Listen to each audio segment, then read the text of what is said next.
Ok. Alors, Dérèglement. bien. Donc, il n'y a pas eu trop de dérèglement climatique. J'avais fait un temps de saison, n'est-ce pas? C'est pas la canicule, donc ça va, tout va bien. Monsieur Fetaya m'a suggéré de travailler sur le changement climatique et comment nos textes abordent cette question. Alors, en vérité, je pense que c'est clair pour chacun et chacune d'entre vous que la Torah, dans plusieurs moments clés, parle de ce sujet. C'est clair, n'est-ce pas? Non. Noir. Comment? Le Le déluge. Noir. Le déluge, le noir. Le maboule. Ah, Maboule. Comment dire?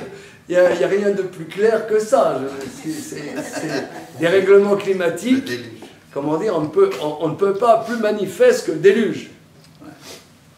Maintenant, ce qu'il faut savoir, c'est qu'avant le déluge, dès la troisième génération,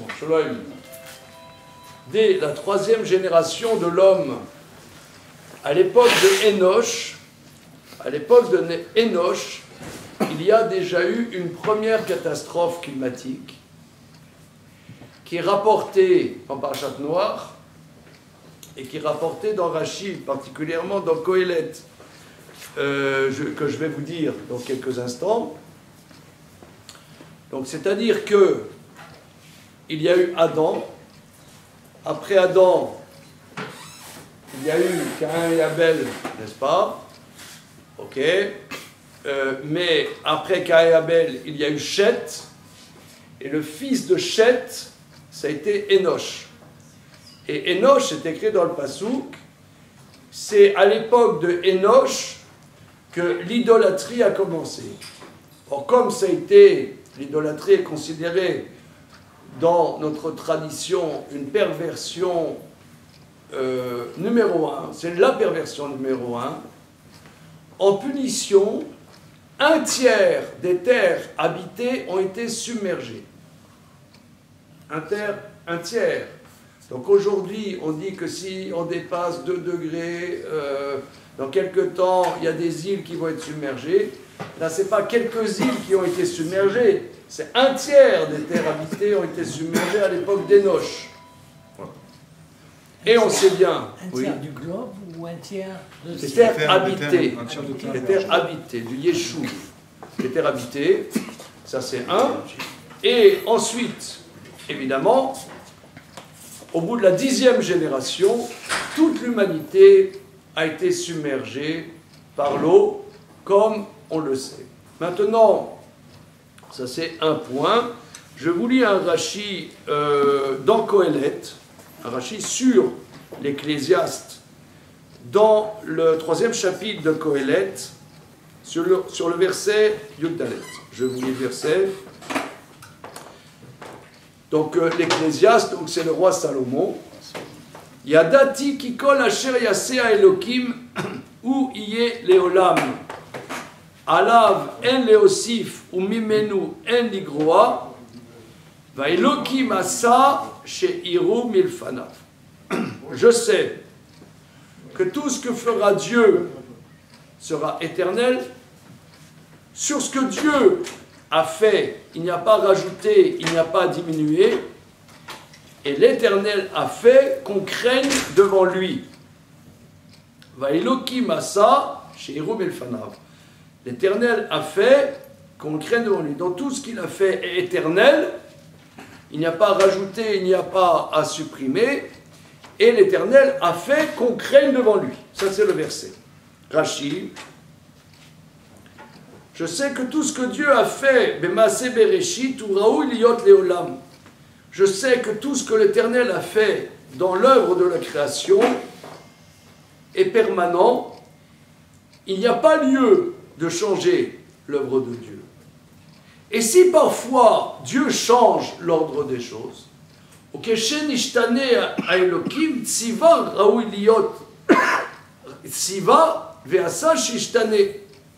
si on voit l'ordre de la nature qui s'emballe et qui change, c'est que Dieu fait ça pour qu'on ait peur de lui.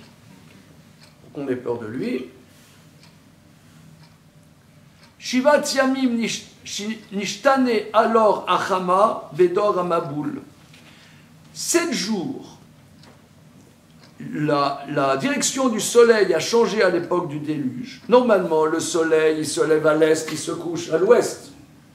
Mais à l'époque du déluge, le soleil s'est levé à l'ouest, s'est couché à l'est. Pourquoi? Pour que les humains se disent qu'est-ce qui se passe et qu'ils s'interrogent qu'est-ce que nous sommes en train de faire. À l'époque de Achaz, le jour a été plus court pour que Achaz, c'était le père du roi Chizkiyahu, pour que Achaz, on ne puisse pas l'enterrer en temps et en heure. La nuit est tombée, c'était l'obscurité, on n'a pas pu donc enterrer Achaz en temps et en heure, parce que Achaz était un grand idolâtre. Donc parfois les choses changent pour que l'homme se pose des questions. Voilà. Et le principal, c'est qu'à l'époque de Enoch, voilà,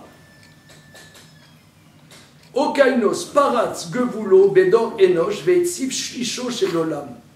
À l'époque de Enoch, l'océan a bousculé ses limites et a noyé un tiers des terres habitées pour que l'homme s'interroge et revienne de ses actes mauvais. Alors, la question, que lorsque je vois ça, donc ça, c'est des choses qui sont explicites. À part ça, on peut rajouter aussi que c'est écrit dans la Torah qu'il y a eu le déluge, qui ishrit kol basar et darko, parce que toute chair a dévoyé son chemin. Vous savez qu'est-ce que Rashi dit sur ce verset? Qui ishrit kol basar et darko. Je vous le lis. Rashi explique au début du chapitre 6 de Bereshit que l'homme a commencé à se dévoyer et aller des hommes avec des hommes, des femmes avec des femmes, etc. Et c'est comme ça que la génération du déluge a commencé. Voilà. Alors, si vous voulez, moi, ça m'interroge. Il y a quelques mois, je me suis interrogé parce qu'il y a dans les journaux, les unes des journaux nationaux ici en France, je voyais des règlements climatiques, etc. Il y a comment dire, comment ça s'appelle, ce qu'il y a par exemple, les ouragans, voilà. Il y a des ouragans qui n'existaient pas il y a quelques dizaines d'années, des ouragans incroyables. C'est le phénomène, ce qu'on appelle El Niño. Il y a des dérèglements terribles avec des ouragans terribles. Et donc, le journal mettait que des règlements climatiques majeurs, qu'en vérité, les prévisions, ça va encore plus dégradé que les prévisions. Et après, ils mettent dans la même une GPA pour tous, sur la même page. Alors là, je me suis dit, je me suis posé la question,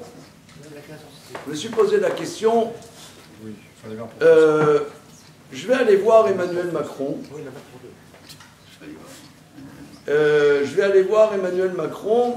Et je vais lui dire, regardez, cher Emmanuel, je n'irai pas jusqu'à dire cher Manu, mais regardez, monsieur le président. Monsieur le président.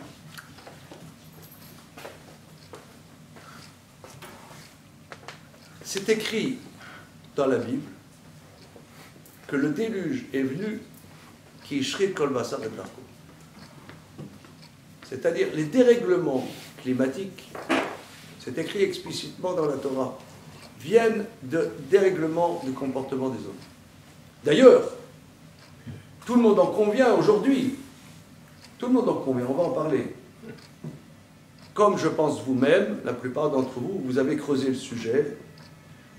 effectivement, j'ai essayé de savoir, il y a des climato-sceptiques, il y a des gens qui considèrent que oui, l'œuvre de l'homme influe les dérèglements du climat. Je pense que si M. Fetaya m'a demandé d'intervenir, c'est qu'il sait que j'ai potassé quand même le sujet, dans une certaine mesure. Et le livre qui m'a convaincu sur le sujet, c'est un livre relativement récent d'Emmanuel Leroy-Ladurie. Emmanuel Leroy-Ladurie est un historien qui, depuis 50 ans, pas depuis 10 ans, depuis 50 ans, travaille sur l'histoire du climat.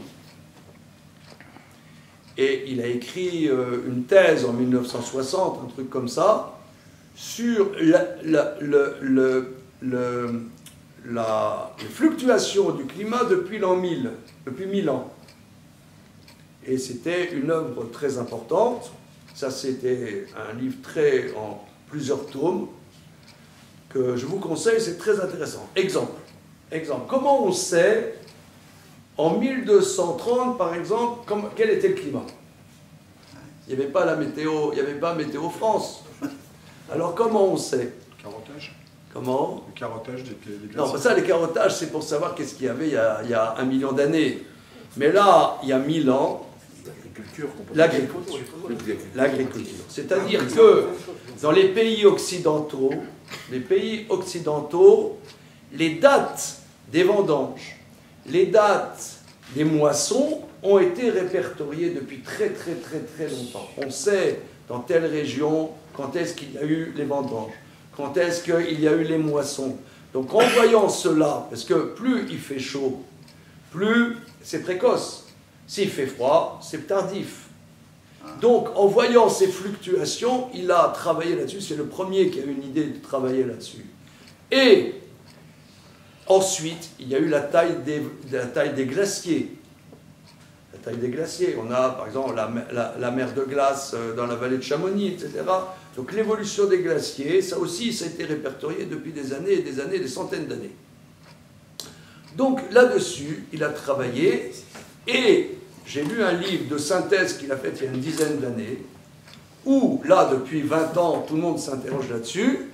Donc lui, il dit qu'effectivement, au départ, il n'y croyait pas, si on peut s'exprimer ainsi, mais depuis les années 70, il dit, Emmanuel Leroy-Ladurie, qu'il est indéniable que la pollution humaine liée à l'action humaine a une action directe sur les dérèglements climatiques.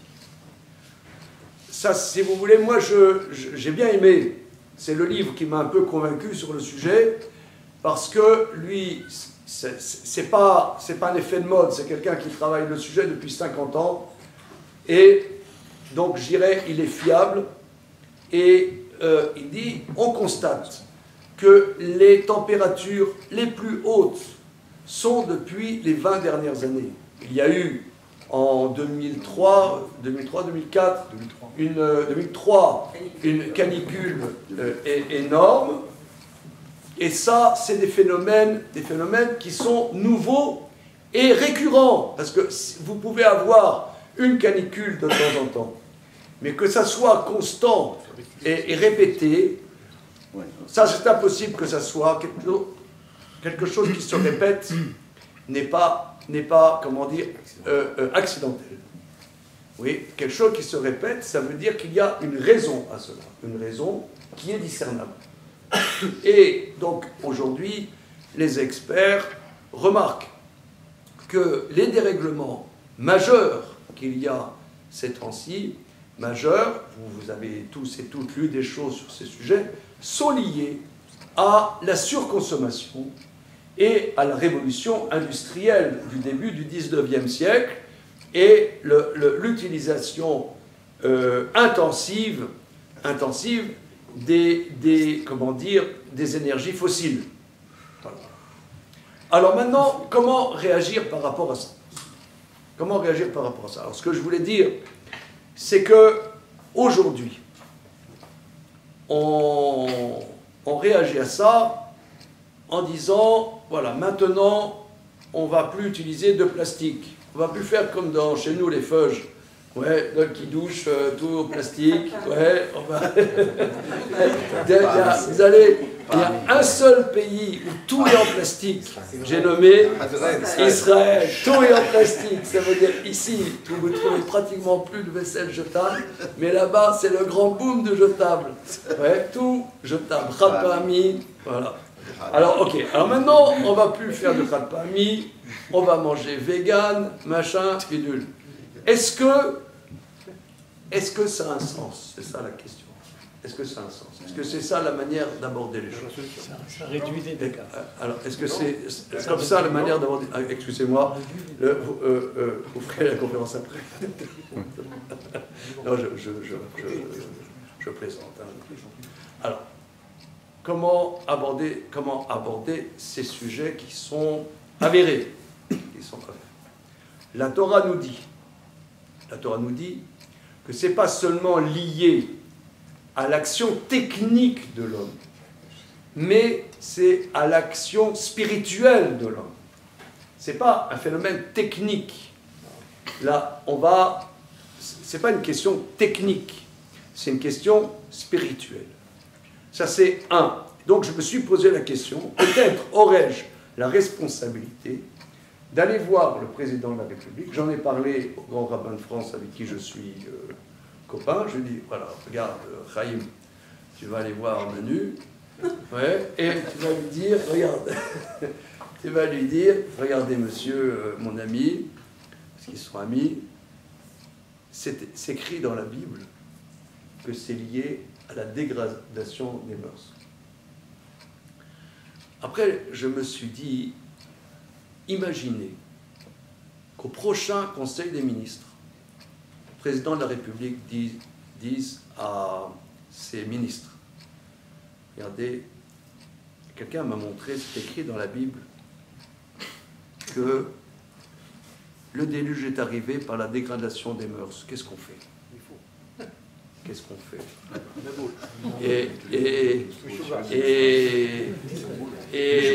Et il a dit à sa femme, regarde Brigitte,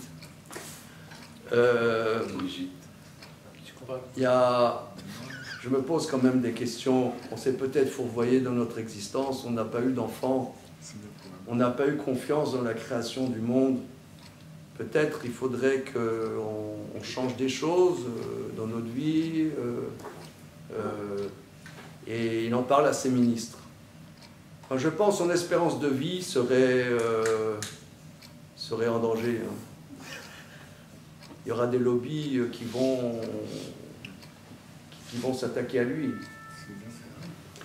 Et là aussi, la Torah parle de ça. La Torah parle de ça parce que il y a le déluge qui est explicite, bien évidemment, dans la Torah.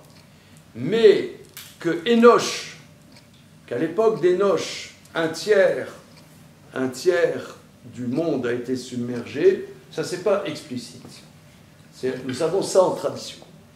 Mais il y a encore un autre cataclysme climatique, c'est la famine à l'époque de Joseph. Il y a la famine, Pourquoi il y a la famine? C'est bien qu'il y a un dérèglement climatique. Or là, c'est pas écrit là-bas que c'est lié à l'action de l'homme. C'est pas lié. Là-bas, c'est pas écrit. Il va y avoir la famine. 7 ans d'abondance, 7 ans de famine. Là-bas, il n'y a pas de raison spirituelle. Par contre, les récoltes qu'ils avaient engrangées pourrissaient. Ils sont allés voir Joseph, ils ont dit, Joseph, qu'est-ce qu'on fait?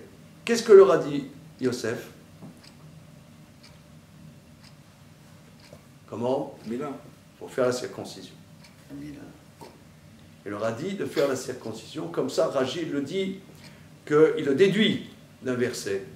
Il leur dit de faire la circoncision, et ils ont fait la circoncision. Et c'est comme ça, donc qu'est-ce que ça veut dire, ils ont fait la circoncision? C'est quoi faire la circoncision? Faire la circoncision, c'est-à-dire se changer des choses dans l'intimité de sa vie. leur a enseigné d'avoir une hygiène de vie intérieure et de faire attention à ce qu'ils font, pas seulement des actes mécaniques, mais d'avoir une certaine sainteté dans leur existence. C'est ça ce que représente la circoncision.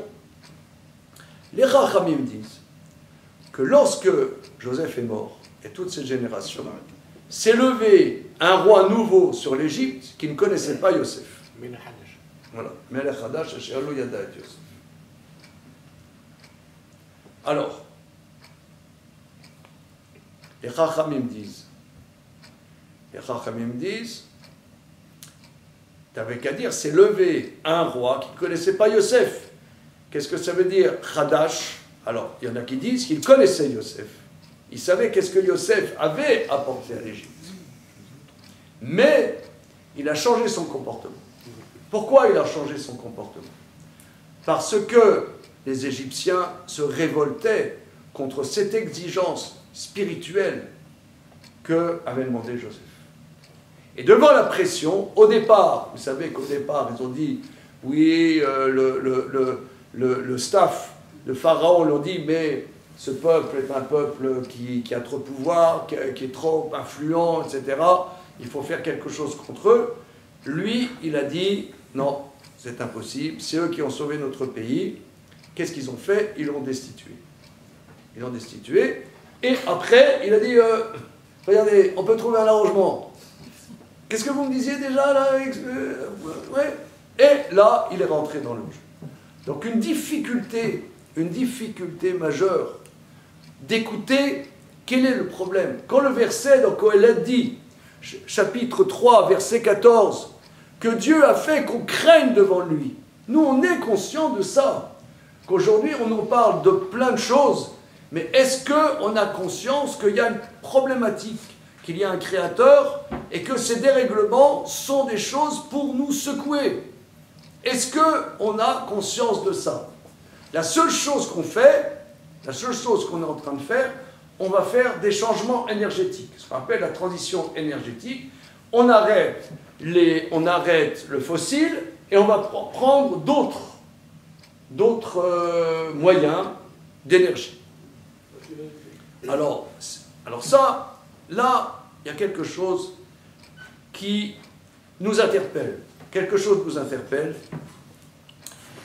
C'est le Maharal de Prague, en vérité, a énormément travaillé ces problématiques, je dirais, sociétales.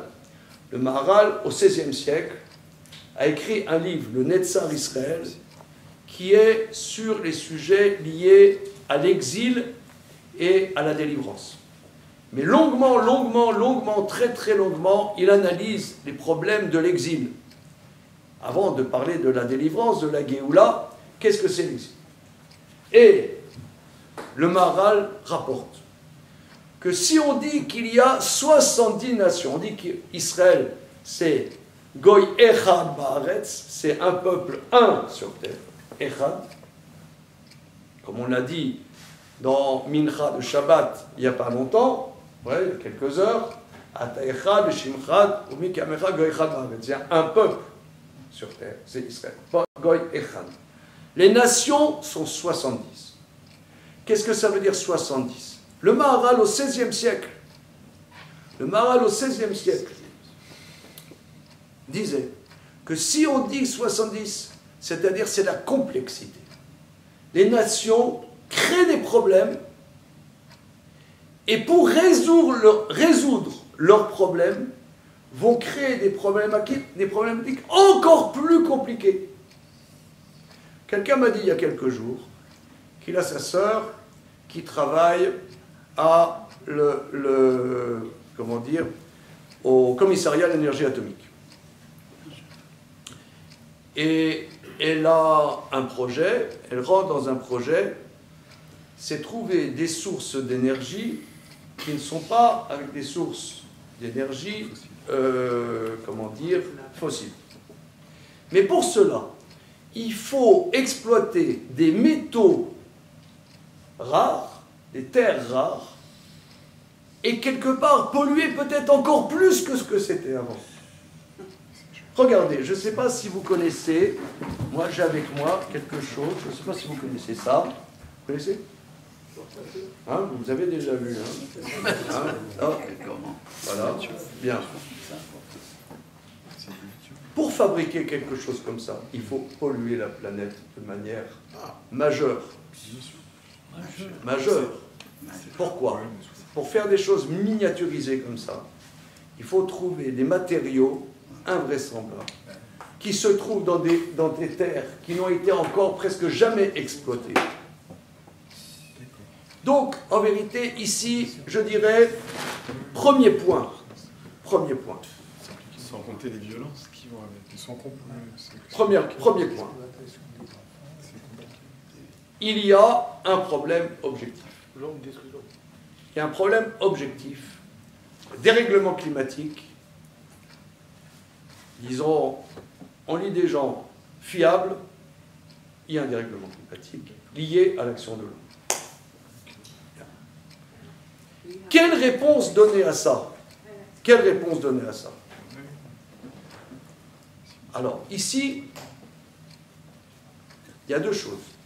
D'abord, vous avez remarqué qu'il y a un lavage de cerveau, mais majeur. Lavage de cerveau, aujourd'hui, il faut être bio. Ouais.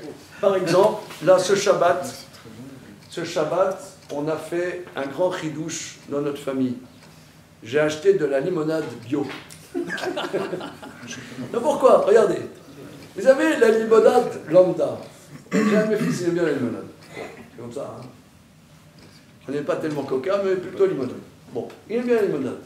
J'ai une vie passionnante. Hein. Je comprends que... Non, je comprends. Non, mais je comprends vraiment, messieurs, dames, que vous veniez ce soir parce que je défrais la chronique, franchement. Donc là, je vais au magasin, je veux une limonade. La limonade, vous avez eau, sucre et parfum naturel. D'accord?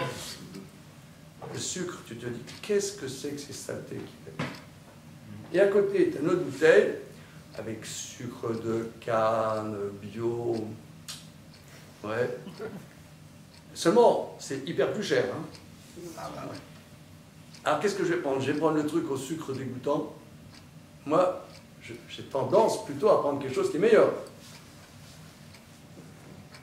Mais c'est aussi un lavage de cerveau. Parce que les prix, par exemple, à côté de chez moi, très intéressant, il y a Intermarché. Intermarché, ils passent tous leurs produits maintenant en bio. Mais en glissant, c'est hyper plus cher. Et ça passe. Qu'est-ce que tu vas faire? C'est hyper plus cher. Donc ici, il y a un lavage de cerveau pour faire consommer de manière nouvelle, et créer des problématiques,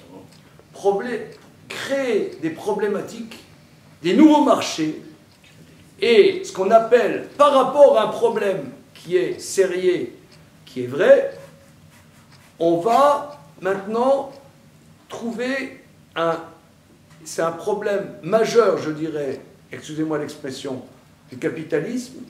Le capitalisme a besoin de se régénérer et trouver de nouveaux marchés et de rebondir.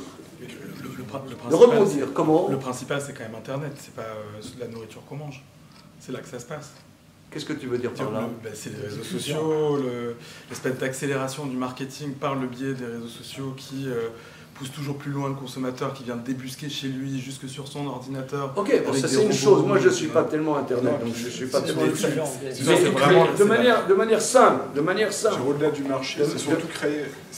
Au-delà du marché, alors, regardez, ici, les sages, puisque le sujet ce soir,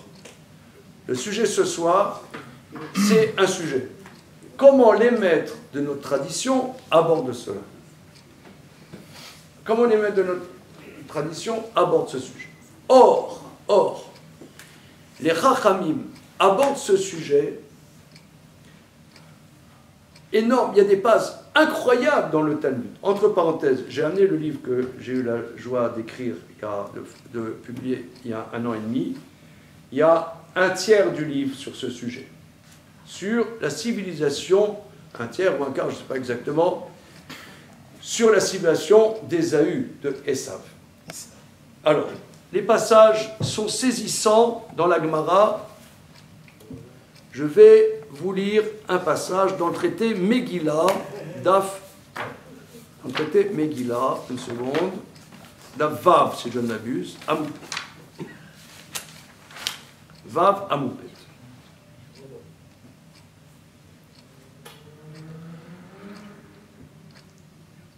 Comme la Torah voit l'histoire de l'humanité, il y a eu, après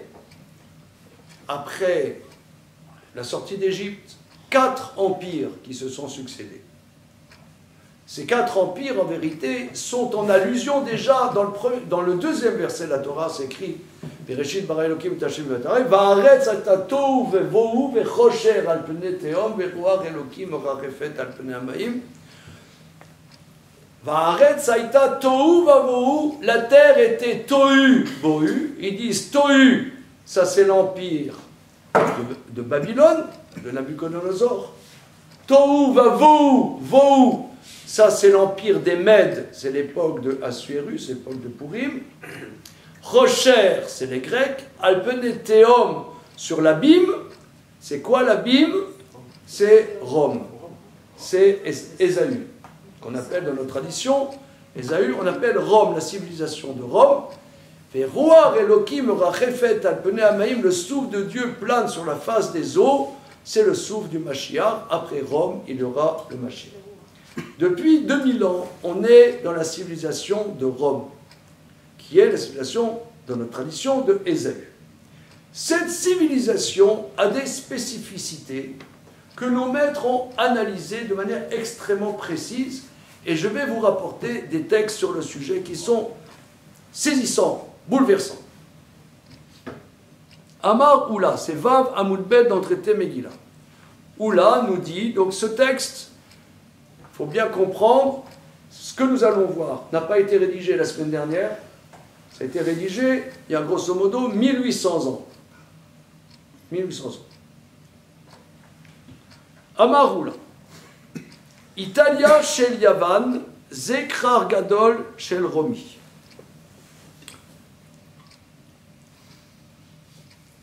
L'Italie de Grèce, c'est la mégapole de Rome.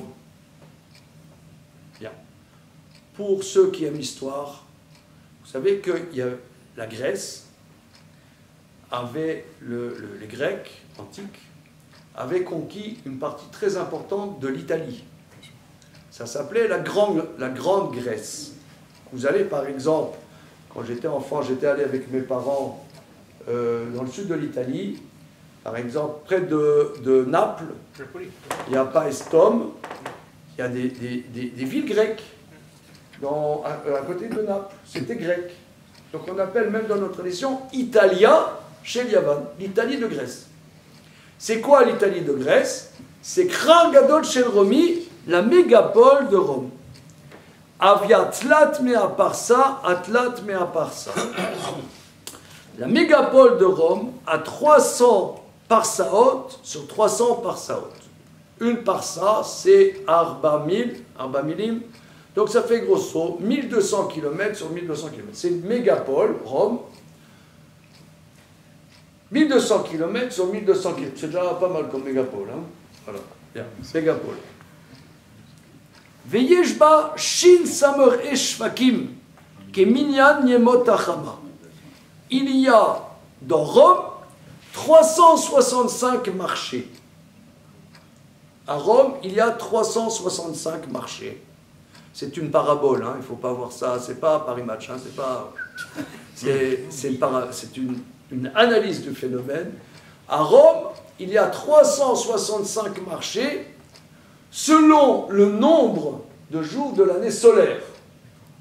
Explique le Maharal explique dans le Netzach Israël que Rome, c'est l'énergie. La dominante de Rome, c'est la dimension d'énergie énergétique, le soleil. Le soleil, c'est la dimension de l'énergie. Toute l'énergie vient du soleil, c'est l'énergie. L'énergie. Et il y a 365 marchés. Qu'est-ce que ça veut dire le marché? Rome, il y a 1800 ans, nos maîtres disent, c'est la dimension de la consommation. Et le texte va continuer. Vekatan shebekulam shel mocheofot, le plus petit marché, c'est le marché des oiseaux. Ok, bon, il développe. Ou meler soel bechol yom beechad mehem. Le roi de Rome fait le tour de chaque marché, chaque jour, il mange dans un de ces marchés, il fait le tour des marchés. Ça, c'est ce que le texte dit. Le Maharal de Prague explique qu'est-ce que ça signifie. Ça signifie que le citoyen de Rome et le roi mangent la même chose. C'est-à-dire que le marché, quand on va au marché, c'est les citoyens qui vont au marché. Ben, dimanche, là, vous avez rue Belgrande, il n'y a pas un marché, oui, vous allez au marché, c'est tout à chacun, va là-bas. Mais au marché, le roi de Rome fait aussi ses emplettes au marché. Quel est le sens de ça? Ça veut dire que le citoyen a une dimension royale. Ça, c'est une révolution de Rome. Rome a révolutionné par le concept de citoyenneté. Maintenant, vous savez qu'à Rome, pas tout le monde était citoyen. Mais le concept de citoyenneté a fait que celui qui est citoyen de Rome a une accession à un faste, un confort royal. Royal. Les autres civilisations, même les civilisations, par exemple, récentes, prenons par exemple, vous allez au Maroc. Civilisation. Ouais. Alors, vous allez au Maroc, il y a une petite élite qui a un faste, un grand faste. Et le peuple, il est dans le gourbi. Il est dans le... J'étais il y a un an, quelque temps, un peu plus d'un an, à Casablanca. Et j'étais ébahi. Tu as des endroits fastueux. Et à côté, tu as des gourbis invraisemblables. C'est vraiment... C'est même pas le Moyen-Âge, c'était avant le Moyen-Âge. Et beaucoup des civilisations, c'est comme ça. Vous avez, par exemple, la Chine impériale. Vous aviez la cité interdite de l'empereur, un faste, qu'on n'a même pas l'idée du faste, et à l'extérieur du palais, c'est les bidonvilles, tout l'empire, c'est un bidonville. La Turquie, qui s'est écroulée, l'empire ottoman s'est écroulé il y a 100 ans, lors de la Première Guerre mondiale, mais jusqu'à la chute de l'empire ottoman, tu avais l'empereur ottoman, et tout le reste, c'était le gourbi. Rome, c'est une révolution. Rome, c'est une révolution. C'est les citoyens, pas tout le monde est citoyen, mais ceux qui sont citoyens de Rome accèdent à un confort royal. C'est ça ce que le texte dit, que le roi va dans ses marchés, tous les jours et change de marché, les 365. Le texte continue. Adarba, afalpi she'eno nolad ba, notel pras mebet ameler. Va nolad ba, afalpi she'eno darba, notel pras mebet ameler. Celui qui habite à Rome, même s'il n'est pas né à Rome, il prend un cadeau de la maison du roi. Et celui qui naît à Rome, même s'il n'habite pas à Rome, il prend aussi un cadeau de la maison du roi. Ça, c'est le texte. Mais j'avoue, je peux le lire, moi, jusqu'à la fin de mes jours, je ne comprendrai pas qu'est-ce que ça veut dire. Le Maharal explique. Et on va prendre, je pense qu'on va comprendre tout de suite. On dit, par exemple, j'ai un cousin en Amérique. J'ai un cousin en Amérique. Tu as dit le mot Amérique? Déjà, tu as dit le mot magique. Mais il n'est pas né en Amérique, mais il habite en Amérique. Déjà, il participe d'une aura, d'un pouvoir magique. C'est ça, il prend un cadeau de la maison du roi. Celui qui est à Rome, c'est... Il faut parler tous yiddish, je sens. Hein, non, n'est-ce pas? Comment? En yiddish, il y a une expression, mais je sais que c'est pas votre langue, mais c'est... En yiddish, on dit, c'est Bessele Menschen, c'est-à-dire c'est des gens bien. Nous, on est la France, c'est un peu le tiers-monde, vous voyez, on est... ça, c'est rien de spécial. Mais quelqu'un qui est en Amérique, j'ai un cousin en Amérique, déjà on le voit, c'est un niveau au-dessus. Par exemple, moi j'ai des cousins qui étaient dans des maisons de retraite de la communauté, des EHPAD de la communauté là-bas.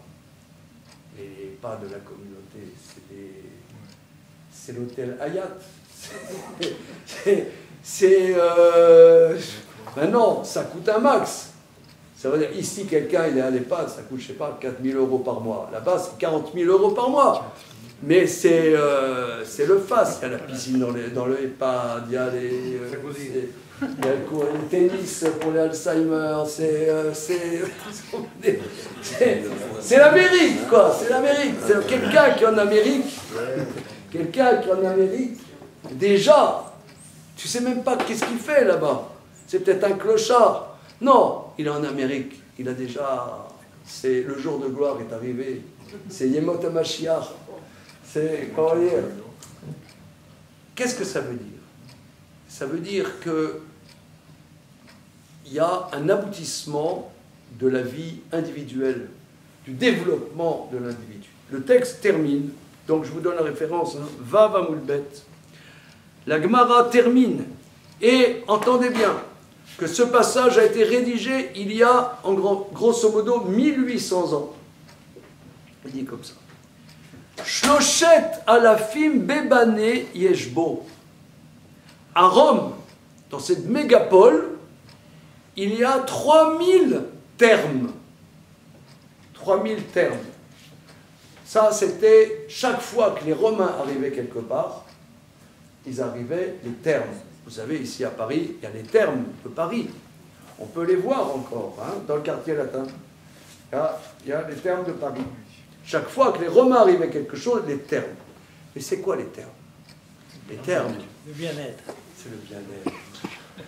C'est le confort. C'est le confort. Mais, pour qu'il y ait ce confort, il faut chauffer l'eau. Et il faut polluer.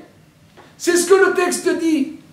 Le texte dit, Shloshet alafim bebane yeshbo, vechamesh meot chalonot malim ashan chutz laroma.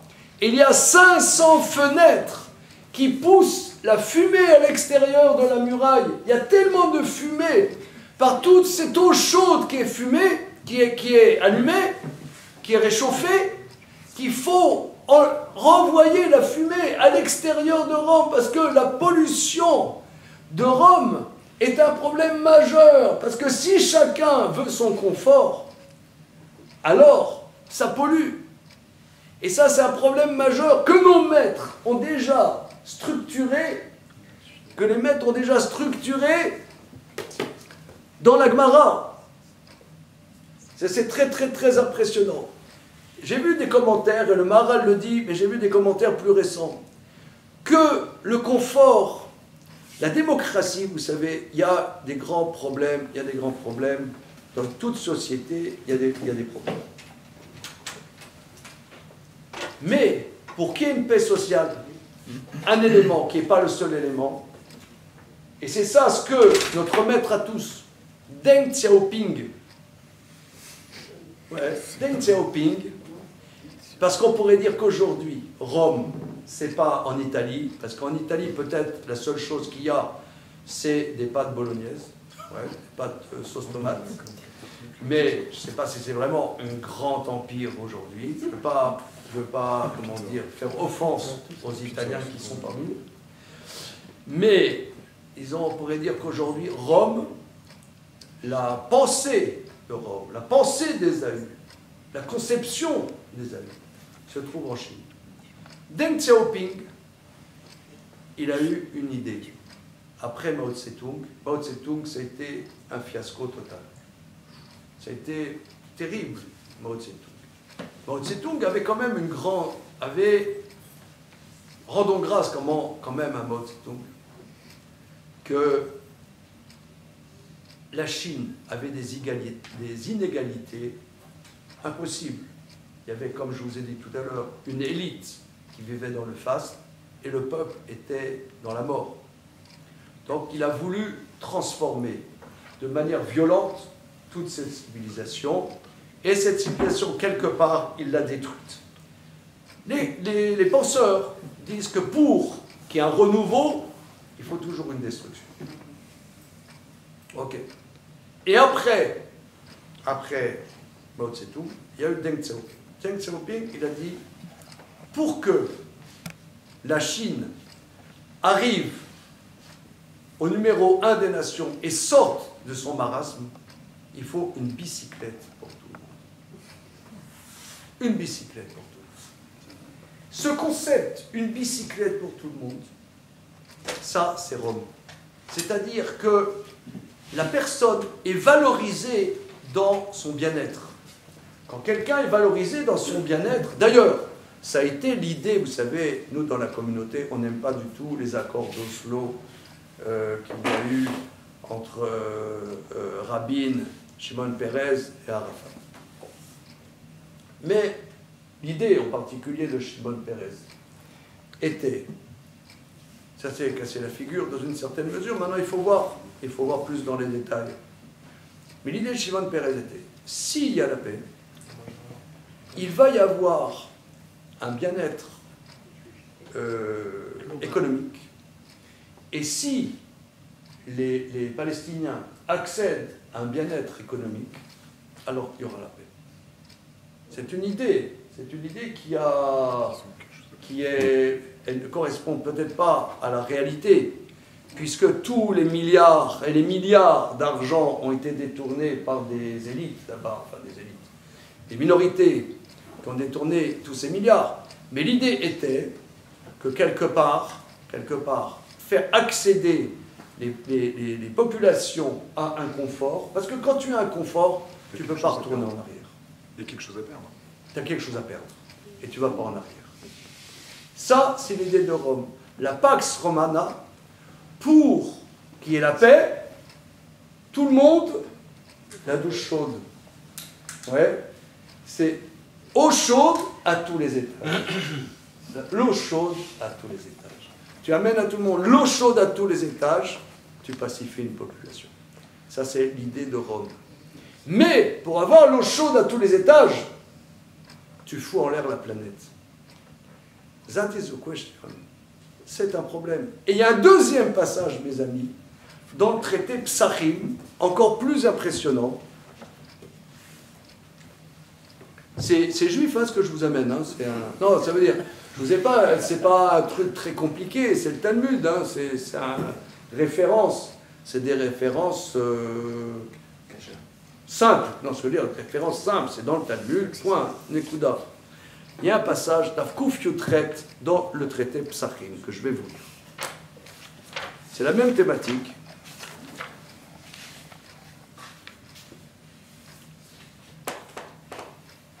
Kuf Yutret Amoudbet dans le traité Psachim.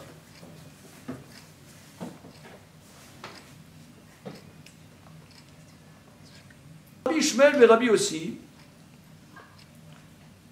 quand Rabbi Ishmael et Rabbi aussi est tombé malade, les Chachamim sont allés le voir et lui ont dit, est-ce que tu peux nous rapporter des enseignements de ton père Rabbi aussi? Rabbi aussi est un élève de Rabbi Akiva. Rabbi Akiva, à la fin de sa vie, il a eu 5 élèves principaux, et c'est un des 5 élèves principaux de Rabbi Akiva.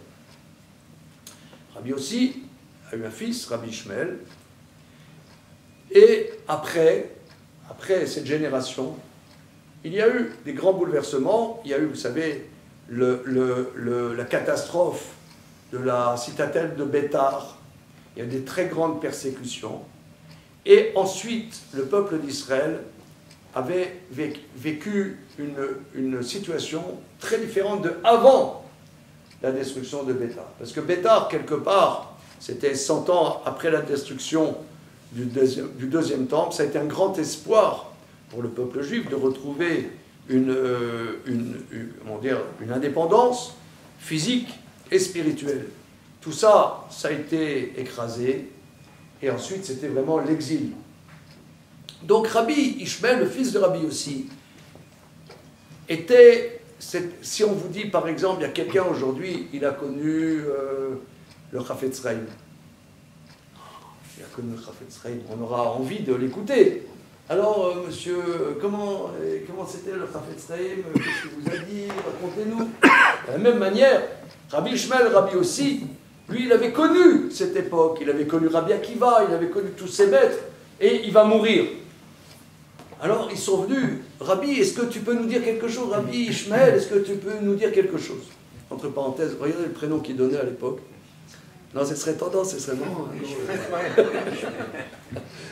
Ce serait. Non, ça ne les gênait pas encore à l'époque. Bon, alors, en tout cas, quoi qu'il en soit, ils vont voir Rabbi Ishmael, fils de Rabbi Yossi, il nous dit, rapporte-nous des enseignements de ton père. Le troisième enseignement de son père est le suivant.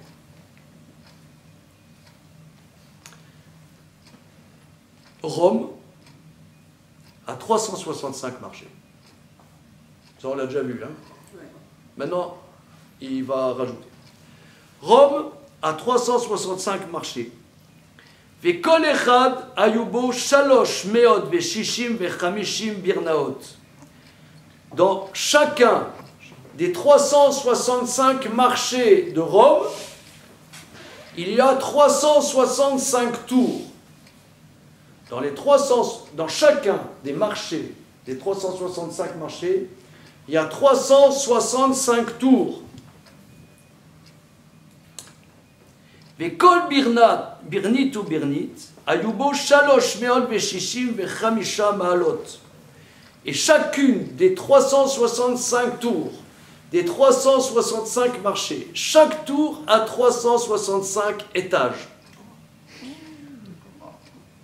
C'est Dubaï. Mais à Dubaï, il y en a une comme ça. Mais là, il dit à Rome. Moi, j'ai des amis qui étaient à Shanghai. Il paraît que Shanghai, il y a des tours et des tours et des tours. Mais là, il y a 365 tours. Et chacune de ces tours a 365 étages.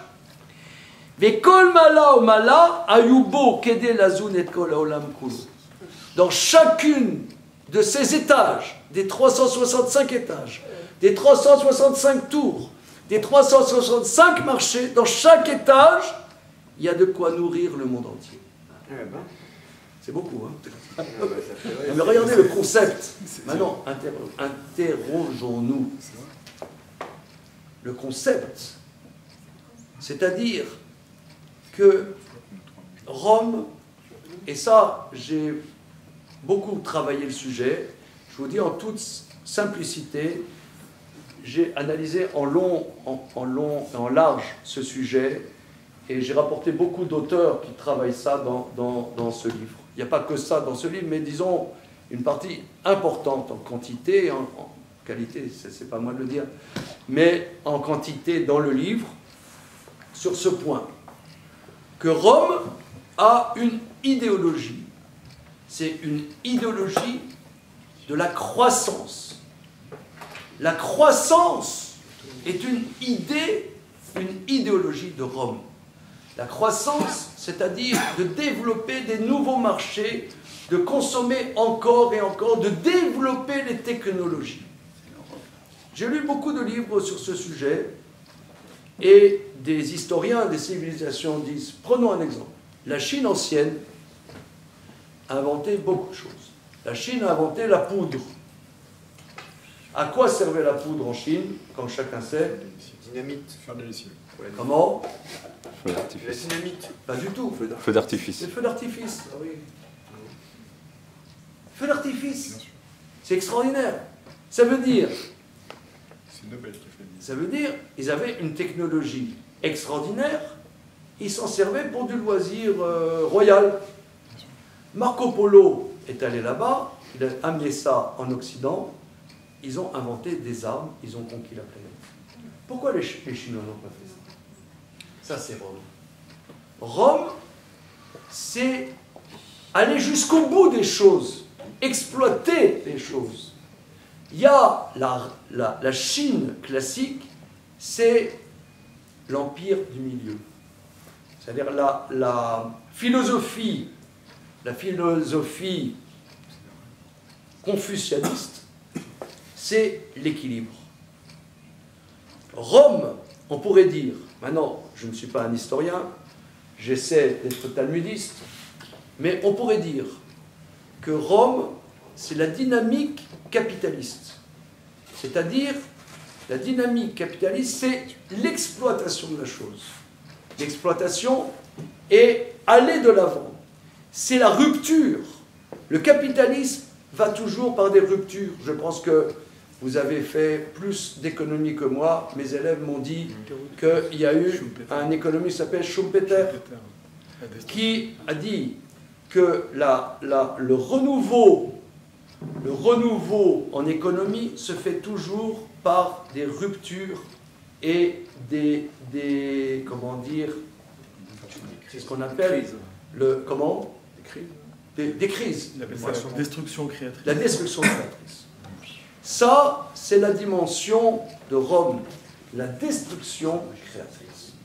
Et c'est pour ça qu'aujourd'hui, dans ce concept de renouveau énergétique, il y a peur.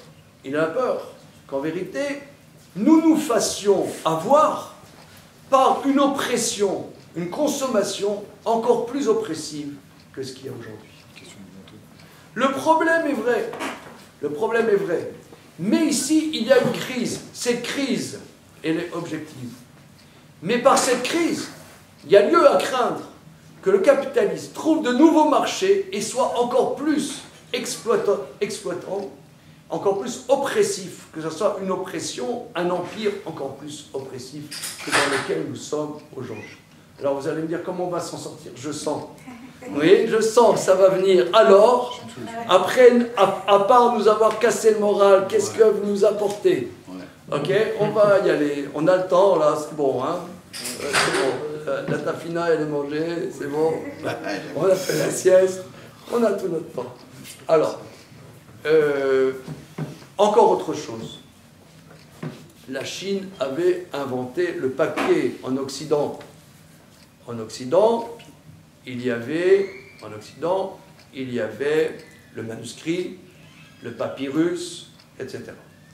Mais jusqu'à Marco Polo, qui amène des technologies de Chine, il n'y avait pas le papier. Le papier a été une révolution majeure. Ça a été une révolution absolument majeure. Peut-être que maintenant, il y a une nouvelle révolution. On n'est plus dans la civilisation du papier. Mais le papier a été une révolution majeure qui vient de Chine. Maintenant, j'aimerais revenir sur la poudre. La poudre était donc, chez les Chinois, classique, c'était une fantaisie, un amusement. C'est arrivé en Occident, ça a été l'arquebuse, le fusil, et avec l'arquebuse et le fusil, ils ont conquis la planète. Ça a été, comment dire, ça a été le colonialisme. Alors, il y a une lecture, il y a un livre que je vous conseille là-dessus, un livre pas tellement connu, mais moi qui m'a vraiment bouleversé. C'est d'un chercheur américain qui s'appelle Hanson, H-A-N-2-S-O-N, et ce livre s'appelle Barbarie et culture. Carnage et culture, pardon.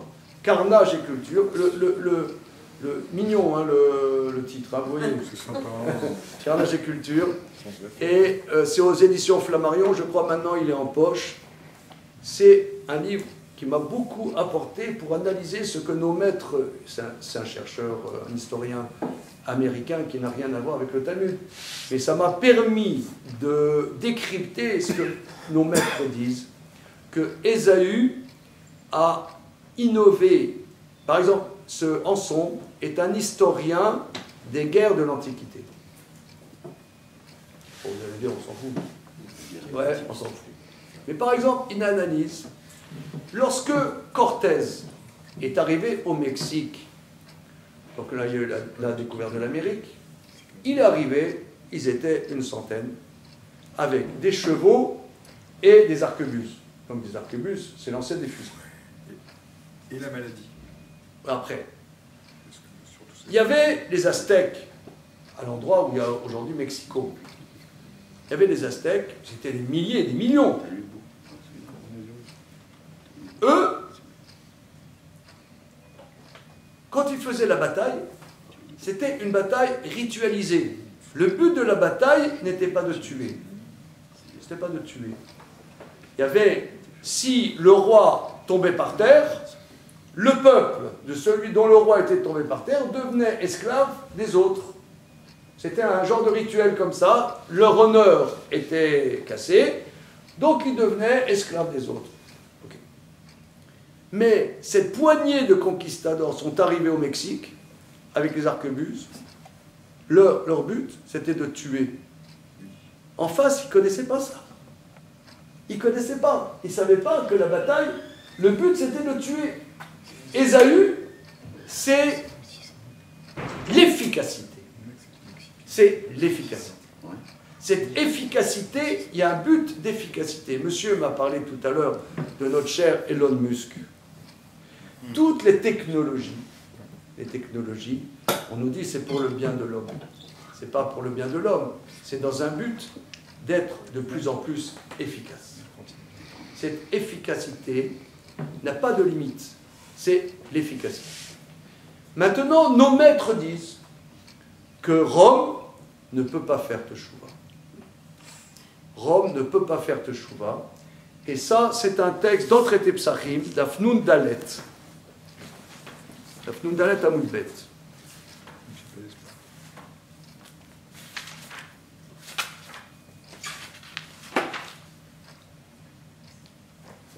Le Talmud dit, Talmud Rabbanan, Shiva Dvarim mechusim mebnei Adam. 7 choses, l'homme ne peut pas savoir. Il y a 7 choses que nous ne pouvons pas savoir.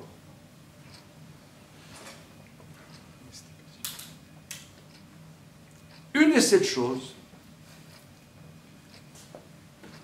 Malchut Chayevet Matai Tekale. La royauté impie, c'est-à-dire le royaume impie qui est Rome, quand est-ce que ce royaume impie va chuter? On ne sait pas. On ne sait pas. Alors, pour ceux qui ont un petit peu lu Karl Marx, je crois qu'il y en a. Oh, non. Monsieur Usan, non, avant de venir là, vous n'avez pas relu Karl Marx, non? Bon, alors pour ceux qui ont lu un peu Karl Marx, non, c'est pas grave, on va s'en sortir, on peut... après 120 ans, Dieu ne va pas nous demander est-ce que vous avez lu Karl Marx. Ça va, tout va bien. Mais bon, moi dans ma jeunesse, j'ai lu pas mal. C'est le manifeste du... Manifeste Parti communiste, le Capital, etc. Là, une des idées forces dans Marx, c'est que le capitalisme va chuter de ses contradictions internes. C'est-à-dire que dans l'économie de marché, se crée tellement de contradictions, de crises, qu'il va chuter de ces crises. Or, avec toute l'affection que je peux avoir pour Karl Marx, qui était quand même des nôtres, et vous savez, il était Lévi, il s'appelait Lévi, il était Lévi, c'est brave. Mais bon, passons. Mais ça n'a pas marché. Avec comment? Ça n'a pas marché. Ouais,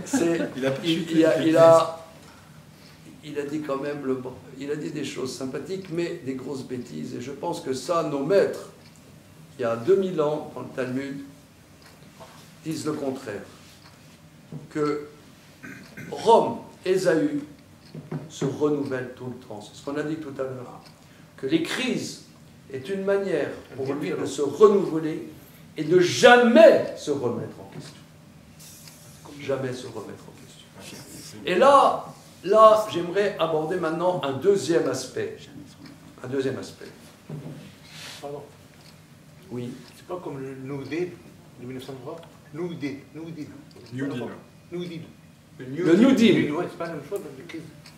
Ah, le New Deal, oui, ça a été le New Deal, et une manière que l'Amérique est devenue la puissance numéro 1, c'est vrai. C'est vrai. Non, mais surtout. C'est un aspect. C'est un aspect.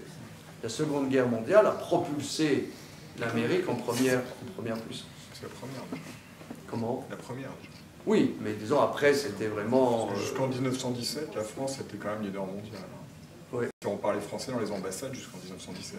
C'est vrai. Donc c'est à partir de 17 que l'entrée en guerre des États-Unis, avec l'attaque du Lusitania, enfin toutes ces choses-là, que ça a basculé. C'est vrai. Il y avait vraiment un complot international. Enfin, il n'y a pas, je ne peux pas parler de complot international, mais il y a eu une circonstance. Oui, mais il y a eu la crise de 29 quand même.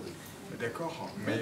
Bon, regardez, on pourra, après, on va aborder après les remarques. Maintenant, on va voir un autre aspect, parce que le sujet est extrêmement riche, mais j'aimerais voir un autre aspect. Beaucoup de gens se mobilisent par rapport à ces dysfonctionnements climatiques, écologiques, la pollution, etc.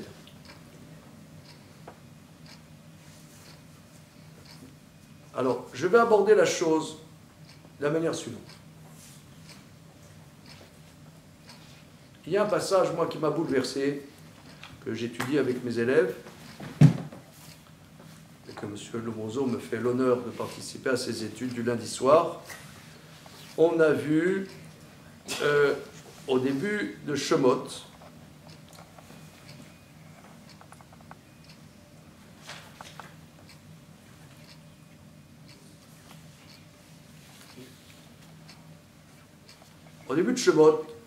chapitre Dalet,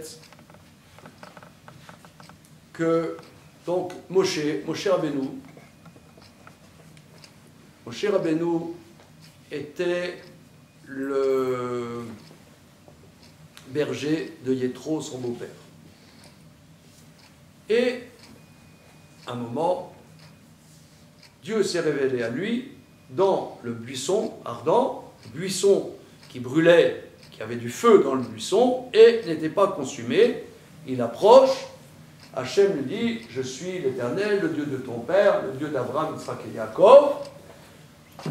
Je me révèle à toi, j'ai vu les souffrances de mon peuple Israël, j'ai vu leurs souffrances, et tu vas aller voir Pharaon, et tu vas lui dire, let my people go. Voilà. Voilà, laisse partir mon peuple. Moshe, on apprend des versets, pendant 7 jours, refuse. 7 jours, on apprend des versets que je ne sais pas parler, je suis bègue, je suis incapable de faire ça. Depuis hier, aussi depuis avant-hier, aussi depuis avant-avant-hier, j'ai dit que je ne peux pas. Rachid dit depuis hier, avant-hier, depuis avant-avant-hier, ça fait 3 plus gamme. Aussi, ça fait 3 multiplié par 2, ça fait 6, plus le jour auquel il parle, ça fait 7 jours que Moshe dit « Je ne veux pas ». Entre parenthèses. Entre parenthèses. Regardez, monsieur. Imaginons qu'Hachem vous appelle. Ouais. Alors, oui, c'est Hachem, il veut vous dire quelque chose. Voilà. Il vous dit, va voir Poutine, il va lui dire, je ne sais pas comment on dit en russe, let my people go. Okay. Va voir Bachir el-Assad, ouais. Va voir Rouhani en Iran, je dis, laisse-nous un peu tranquille. Ouais.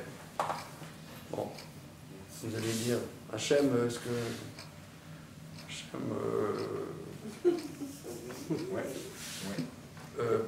peut-être...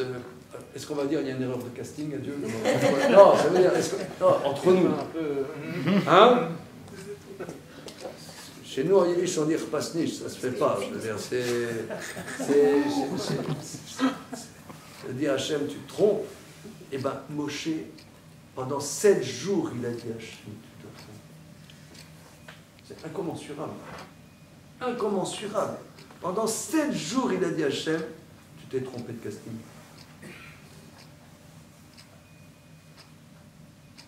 Ça, regardez, c'est juif, ça. Non, ce que je veux dire, je ne vous ai pas sorti ça non plus de derrière les fagots, c'est des versets. Pendant 7 jours, il dit à Hachem, non, pas du tout. Mais imaginons que nous, ça nous arrive. On serait un peu étonnés. Et pour Hachem, on n'oserait même pas dire. On serait étonné, pourquoi moi? Pourquoi? Je ne sais pas. On se dirait, bon, Hachem, c'est quand même ce qu'il fait. Il me parle, c'est quand même ce qu'il fait. Il dit à Hachem, non, non. Il dit, Shlana beyat tishlach. Shlana beyat tishlach. Rashi explique pourquoi il tient tête à Hachem. Pourquoi? Or, tous les jours, les enfants d'Israël étaient jetés dans le mortier. Les petits-enfants, ils étaient jetés dans le mortier. Comment il peut se permettre de tenir tête à Dieu? Comment il se permet de tenir tête? Parce que toutes les minutes où il tient tête, eh bien, il y a des enfants qui vont au four crématoire, des enfants d'Israël qui continuent à aller au style de l'époque, l'équivalent du four crématoire. Comment il peut permettre de tenir tête? Pourquoi? Ok. Alors il dit, demande à celui à qui tu as l'habitude de demander. Pourquoi? Et là, on a étudié ça, et on a été stupéfait. Et c'est un Rashi qui dit, Rashi, sur la paracha Shemot, qui dit, on apprend dans le livre de Yecheskel, chapitre 20, qu'en vérité, avant Moshe, Hachem avait demandé à Aaron d'aller déjà parler aux enfants d'Israël. Ça ne va pas marcher. Ça ne va pas marcher. Et maintenant, Hachem parle à Moshe. Il dit, non, non, regarde. Tu as commencé à demander à mon frère, je ne veux pas vexer mon frère. Je ne veux pas vexer mon frère. Si, moi j'y vais, c'est mon grand frère. Je risque de le détruire. Ça veut dire, c'est un désaveu. Ça veut dire, tu as déjà demandé à Moshe, à Aaron, et maintenant tu changes. C'est comme dans une boîte, vous avez des employés dans une boîte, vous demandez quelque chose à un collaborateur, et après tu demandes à un autre. Ça se fait. Ça se fait. Mais il y a des gens, ça les détruit. Ça les détruit. Il dit, je ne veux pas détruire mon frère. Et ça, c'est un principe incroyable.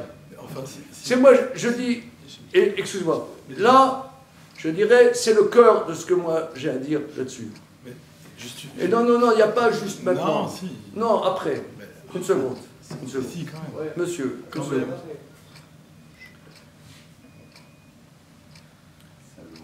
C'est que on se soucie de la planète, et peut-être que c'est légitime de se soucier de la planète. Mais faire du mal aux gens avec qui on vit, ça ne nous soucie pas par contre. Démolir la planète, c'est un problème. Mais démolir les gens avec qui on vit, ça ne nous fait pas de soucis. Je vais vous donner un exemple. Il y a quelqu'un, il est venu chez moi il y a quelque temps. Il a des problèmes avec sa femme. Quel est le problème? Quelqu'un de la communauté. Il va voir des prostituées. Sa femme, elle est explosée. Alors, il m'a dit, mais j'aime ma femme. Je ne sais pas comment. J'aime ma femme. J'ai dit, regarde mon ami, si tu aimais ta femme, tu ne la foutrais pas en l'air.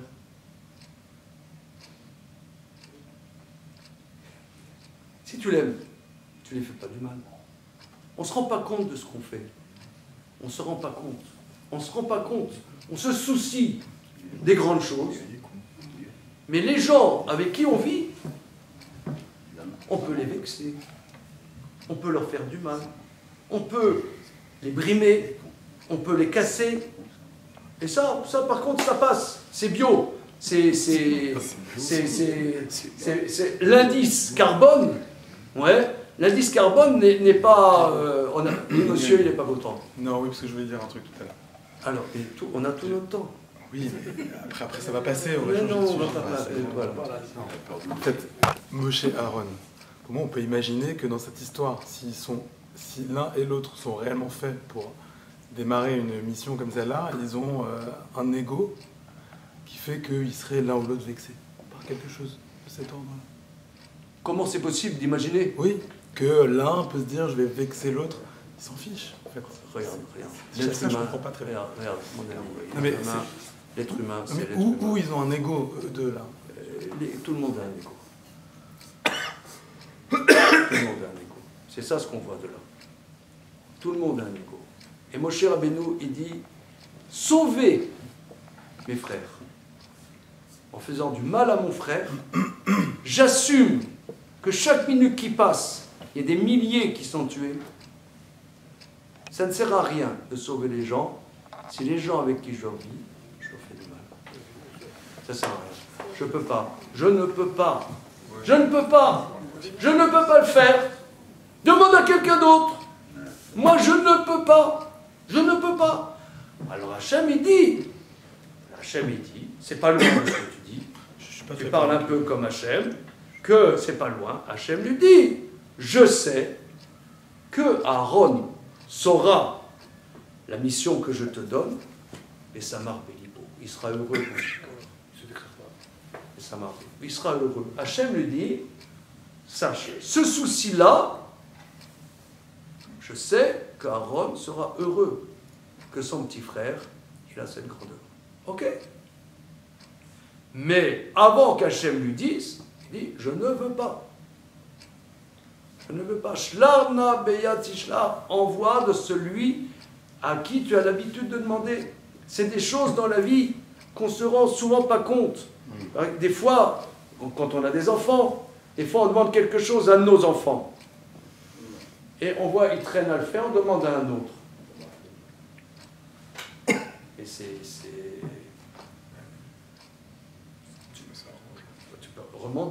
demande-lui. Mais demander à un autre, parce que chaque enfant, quand on a des enfants, grâce à Dieu, nous on a des enfants, c'est un art de gérer une grande famille. C'est un art, et des fois, vous savez, les artistes, des fois, ils font des choses, ça ne marche pas, ils se plantent. Ça veut dire, l'art, ça vient des fois par des erreurs. On fait des erreurs. Et des erreurs, souvent, c'est des vexations. Alors, à quoi ça sert de sauver d'autres personnes si avec les gens avec qui on vit, on leur fait du mal? Ça, c'est quelque chose, mes amis, ça c'est quelque chose, avant de réfléchir à la planète, réfléchissons comment on se conduit avec les gens avec qui on vit. Est-ce qu'on est prêt? Est-ce qu'on est prêt à se remettre en question? Parce qu'il y a toujours des problématiques, des incompréhensions, des vexations. Est-ce que dans cette problématique, on est prêt à se mettre de côté, à être gentil, à être compréhensif, être généreux? Alors si tu arrives, peut-être après on peut aller un peu plus loin. On peut aller un petit peu, peut-être un peu plus loin. Ça, il y a un passage dans le Talmud. Un passage dans le Talmud, et j'aimerais... il y a énormément de choses à voir sur le sujet, mais j'aimerais conclure. Il y a un passage dans le traité Psachim, Pechet Amudbet. Vous savez, on a quand même du matériel, hein, nous, les enfants d'Israël. Hein. Bon, Hachem, on a de quoi faire. On a du matos, hein. Comment? On n'a pas d'argent. On a des vieux livres. C'est quoi on a du matériel. Hein. C'est quoi la page? Ça arrive. Pechet Amudbet, d'après mon souvenir, une seconde. Non, Pechet Amudalef, pardon. Pechet Amudalef. 88A.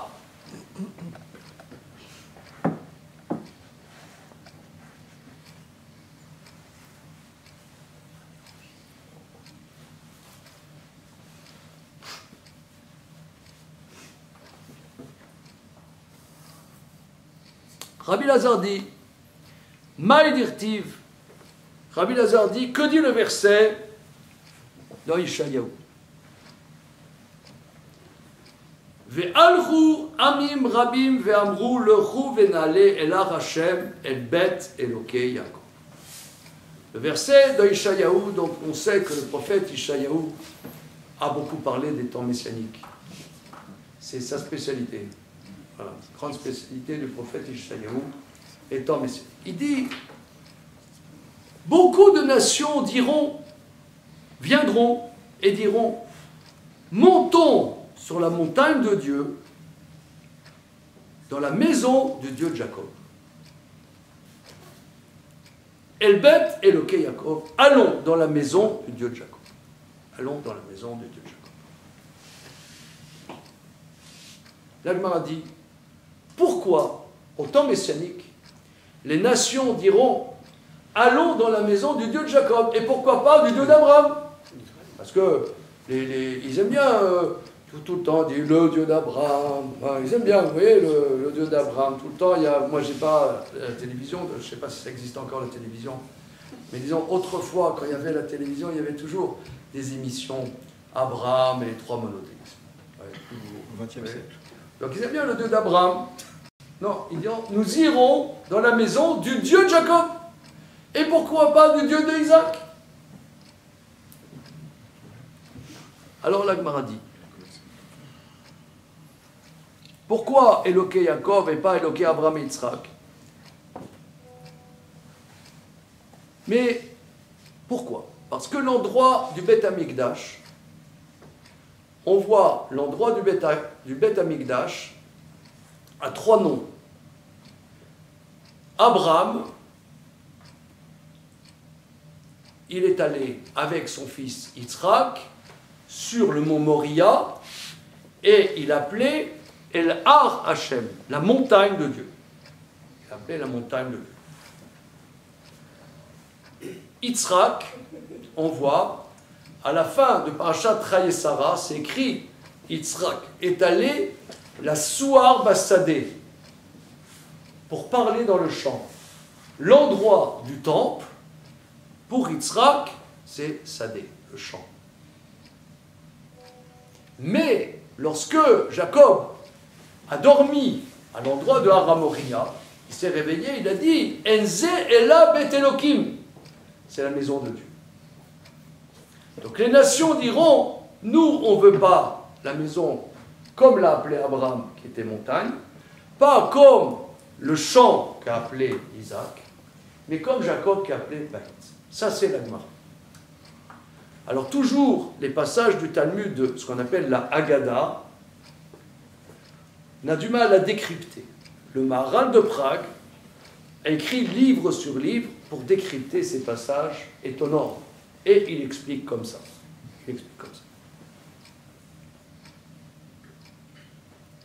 Abraham, on sait qu'Abraham,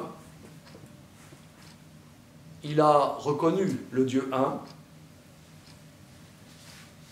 Et Nemrod lui a dit, pourquoi tu ne te prosternes pas à mon Dieu, le Dieu du feu? Il dit, pourquoi? Parce qu'il y a un seul Dieu. Il a dit, non, c'est pas comme ça. Si il y a un Dieu comme tu dis, qu'il te sauve, et il l'a jeté dans la fournaise. Il l'a jeté dans la fournaise, et Abraham en est sorti indemne. Abraham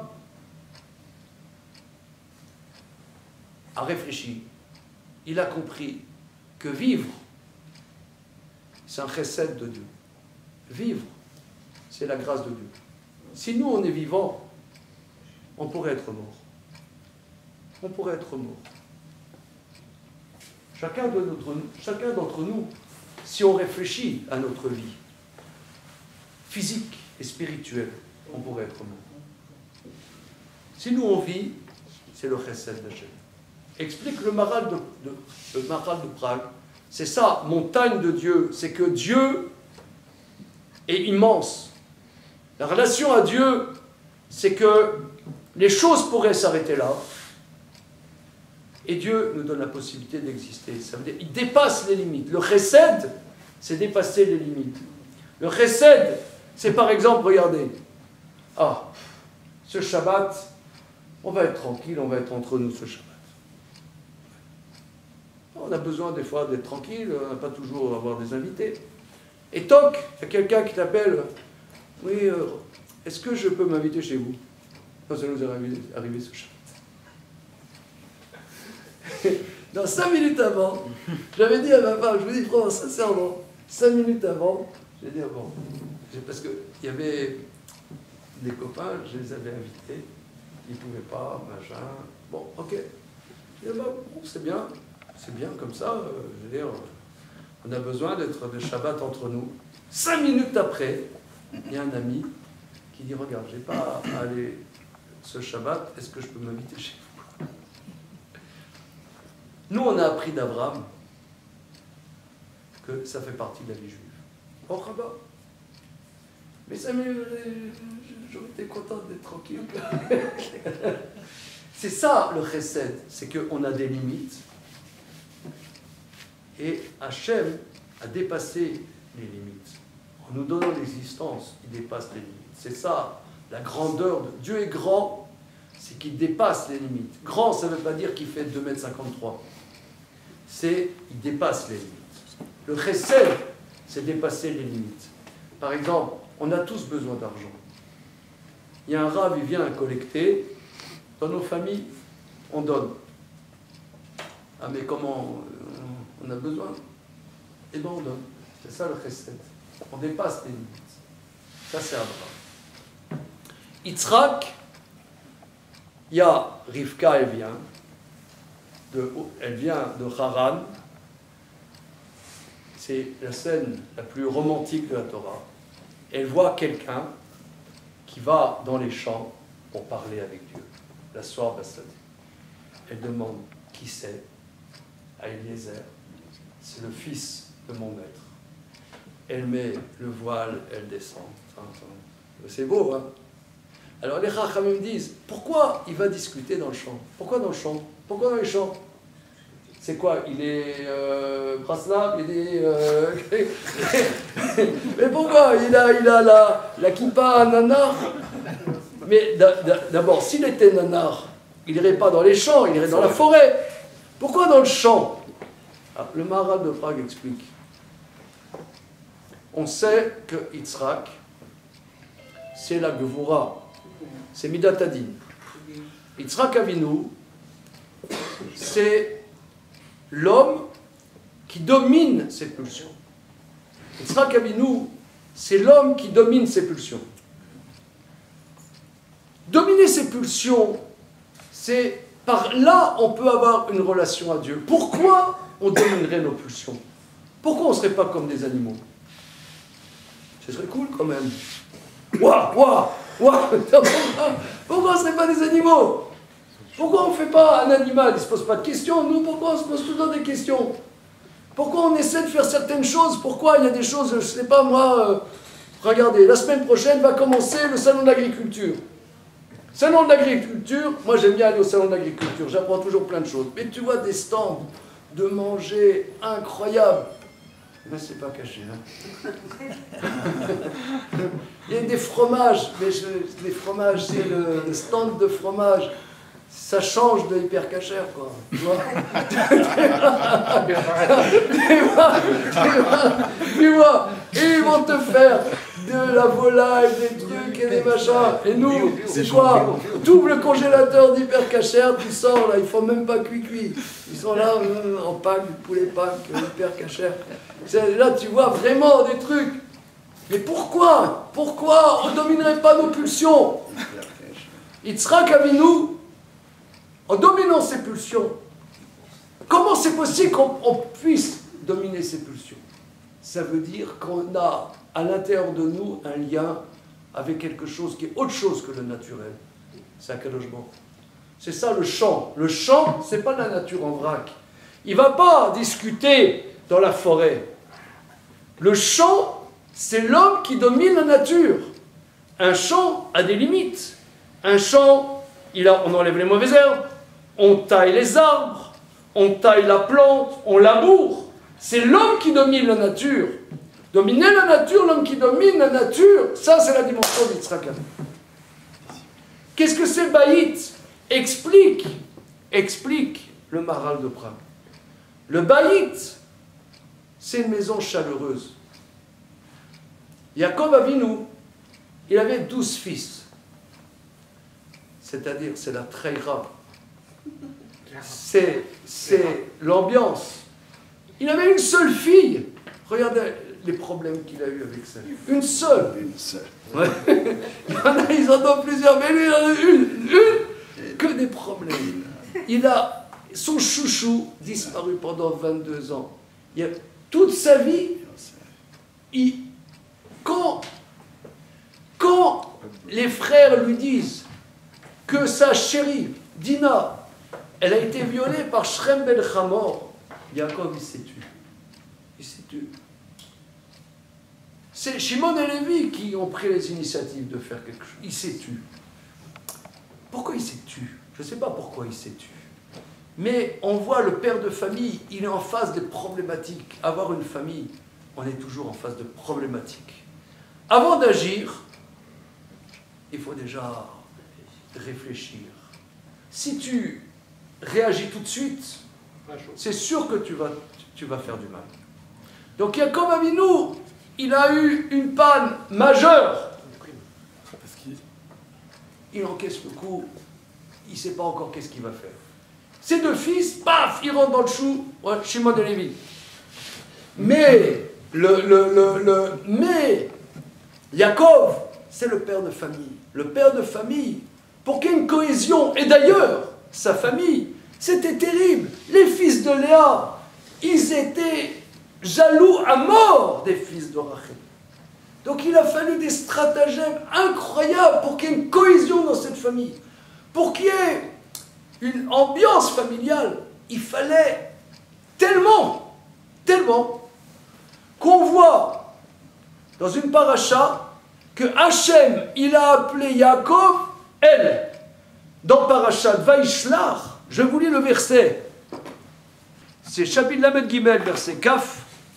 Après la rencontre de Yaakov et Esav, il est allé à Shrem, Vayatsev Sham Mizbeach, et Yaakov a construit un autel, Vayikra lo El Eloké Israël.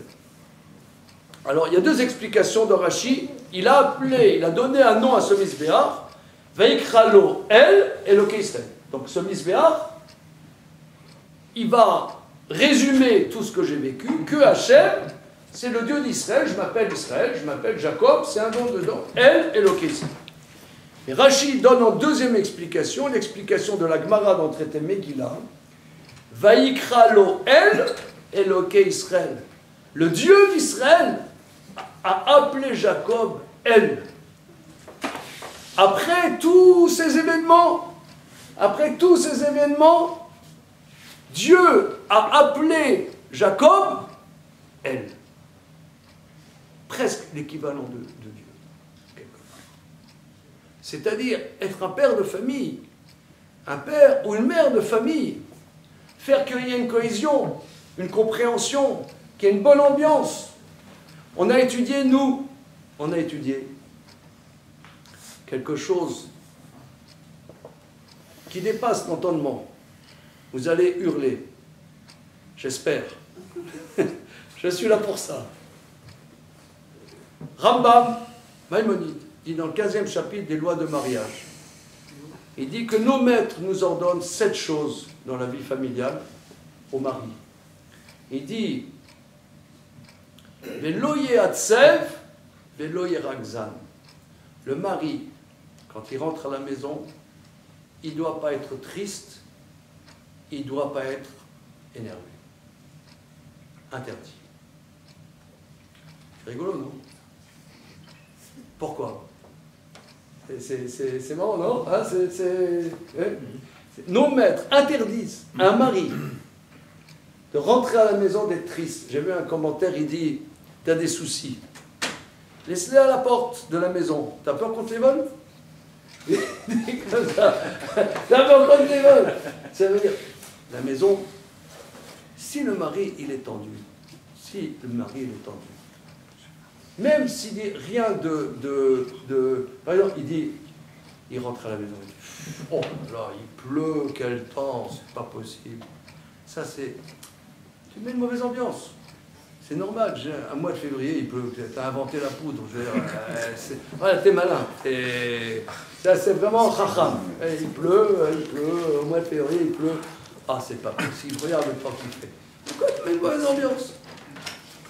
Et après, dans la vie, il y a des choses à discuter. Si l'ambiance est déjà tendue pour des bêtises, après, pour les choses ne sont pas aussi des bêtises, les choses, elles sont étendues. Donc, alors, mais comment, moi, j'ai des soucis. Comment je vais faire? Eh bien, sois créatif. Avoir une famille, c'est être créatif. Quelqu'un qui reste, non, moi je suis comme ça, moi je suis coléreux. Et pourquoi tu me regardes comme ça? Pourquoi tu me cherches? Moi je suis nerveux, je t'ai dit. Je t'ai dit, je suis nerveux. Je suis comme ça, je suis nerveux. Et quelqu'un, il reste sur son compte à soi, il ne peut pas avoir une famille. Il ne peut pas avoir une famille. Avoir une famille, il faut toujours se remettre en question. Toujours se remettre en question. Il faut être inventif. C'est pour ça que Dieu appelle Yaakov El.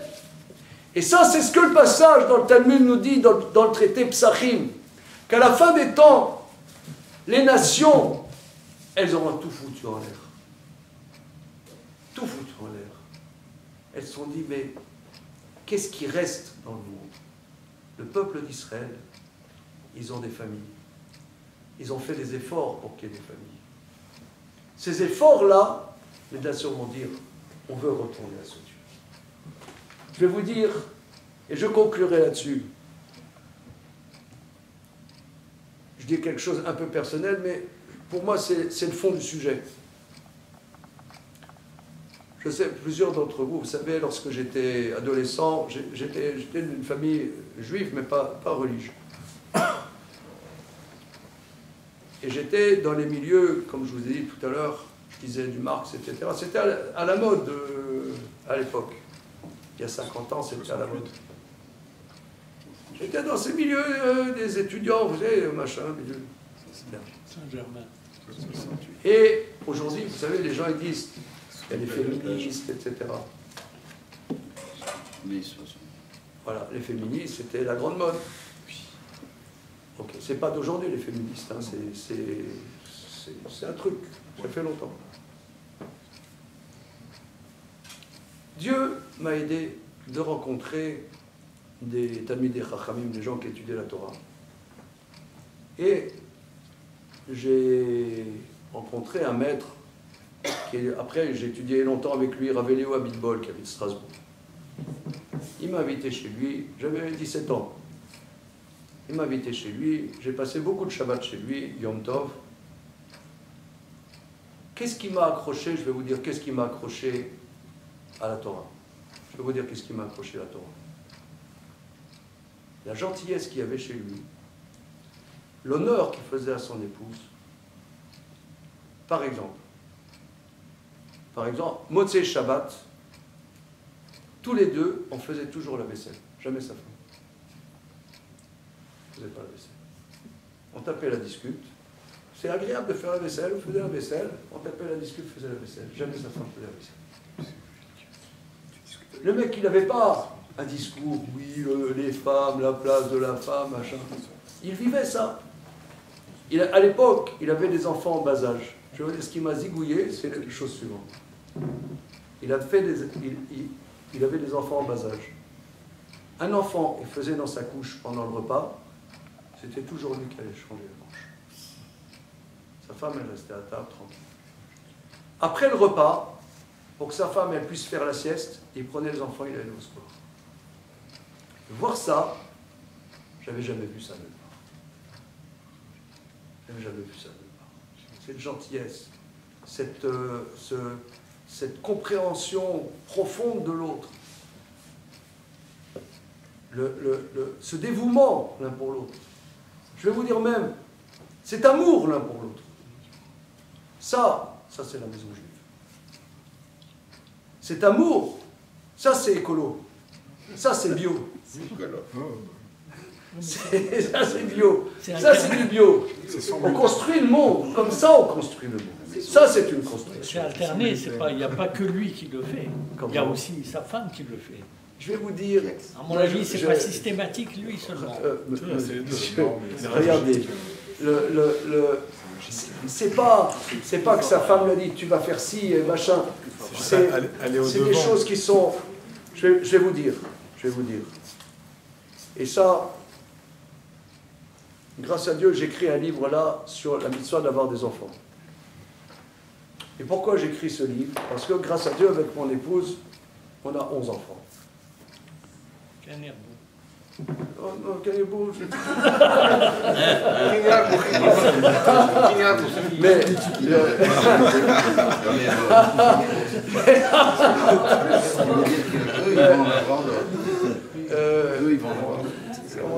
Ok, mais je vais vous dire.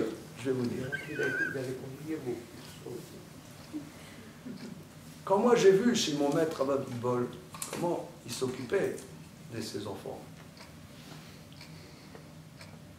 naturellement, pas en faisant un baratin, naturellement, ça m'a fait comprendre que si dans la Torah, la Torah nous demande beaucoup de choses. Par exemple, prenons un exemple. Il va y avoir bientôt Pessah. Mais si la femme, elle a tout le poids sur elle, sauf votre respect, elle pète un câble. Avoir des enfants, c'est la base de la Torah. Mais si tout le poids est sur la femme, elle pète un câble. C'est parce que il y a une compréhension intime des besoins, pas seulement de soi, mais des besoins de l'autre, que la vie juive, elle est possible. Et ça, c'est ce que ce passage du Talmud, il dit dans le traité Psachim, d'Af Pechet, que les nations du monde, à la fin des temps, vont dire on veut aller dans la montagne de Dieu, dans la maison du Dieu de Jacob. Parce que c'est une maison.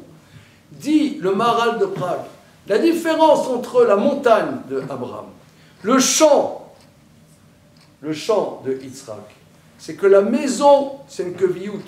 C'est là la base de la présence divine. La présence divine, elle se trouve de manière qu'avoie dans le Baït. Et on dit qu'il n'y a pas le Beth Amikdash, mais chaque maison juive, c'est un Mikdash, un petit Beth Amikdash. Il y a Ashrat HaShekhinah. Là aussi, ça n'est possible que parce qu'on est lié à Kadosh Baruch Hu. On fait des tfilotes. Je vais vous dire sincèrement que pour qu'il y ait une entente, c'est tellement compliqué, il faut un miracle. Ce miracle, il faut faire des tfilotes tout le temps. À Kadosh Baruch Hu, aide-nous, qu'on puisse se comprendre, qu'on puisse être proche, qu'on puisse trouver les mots quand il y a des situations complexes, qu'on puisse trouver les mots, qu'ils puissent être entendus, que nos cœurs s'ouvrent, qu'il y ait Ashrat HaShekhinah. Et ça c'est la construction du monde. S'il y a cette construction du monde, alors après on peut aller un peu plus loin. Mais les nations, les pauvres, elles ont été tellement dans l'égoïsme, le développement personnel. Non mais moi, qu'est-ce que tu veux? Mais tu es un frein. Je vais vous dire, il y a un ami très proche à moi,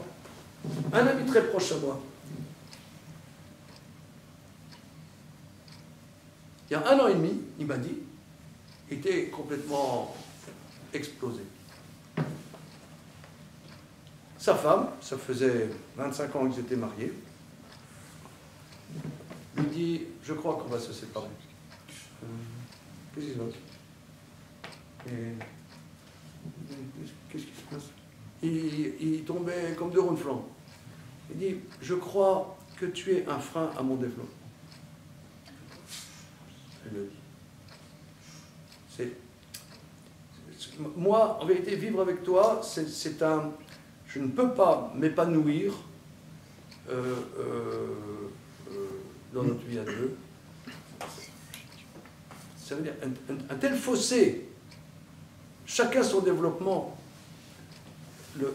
C'est sûr qu'il y a une mixture de pouvoir faire des choses ensemble, de pouvoir se construire chacun ensemble.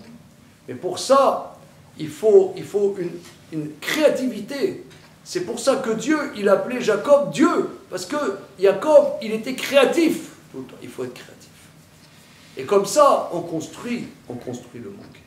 Donc comment, je dirais, nos maîtres abordent cette déliquescence de l'humanité dans laquelle nous vivons?